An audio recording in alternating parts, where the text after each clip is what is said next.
Morning sir. আচ্ছা স্নেহা, 25শে জানুয়ারি AIIMS এর তরফ থেকে যে একটা প্রোগ্রাম অ্যারেঞ্জ করা হয়েছিল বাগদেবীর আরাধনা, তো সেখানে তোমরা পারফরমেন্স করেছিলে, খুবই ভালো পারফরমেন্স। তো সেক্ষেত্রে তোমার কি এক্সপিরিয়েন্স, তুমি যদি একটু শেয়ার করো।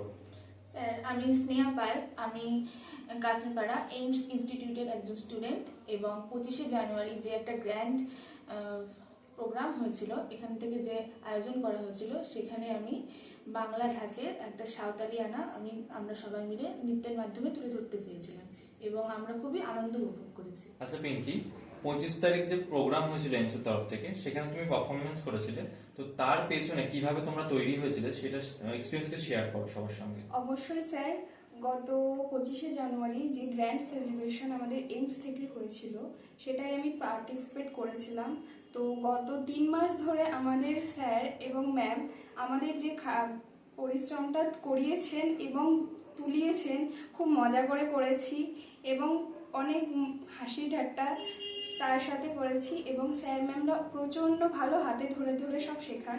তার জন্য আমি এইমস এবং এইমসের সকল স্যার ম্যামের কাছে কৃতজ্ঞ।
পিঙ্কি, তোমরা দুজনেই এই যে প্রোগ্রামে পার্টিসিপেট করেছিলে, তো তোমাদের দুজনের কিরকম অনুভূতি হয়েছে একটু জানাও।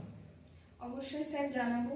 তো আমাদের এই যে গ্র্যান্ড সেলিব্রেশনটা হয়েছে, এত বড় সেলিব্রেশন আমরা আজ পর্যন্ত কোনো ইনস্টিটিউটে দেখিনি। আমরা এত পরিমাণ মজা করেছি, এখানে আনন্দ করেছি, এত কিছু সেলিব্রেশন হয়েছে। এই অপরচুনিটিটা দেওয়ার জন্য এইমস এবং এইমসের স্যার এবং ম্যামদের অসংখ্য ধন্যবাদ এবং আমরা দুজনাই খুবই কৃতজ্ঞ থাকবো। ধন্যবাদ। ধন্যবাদ।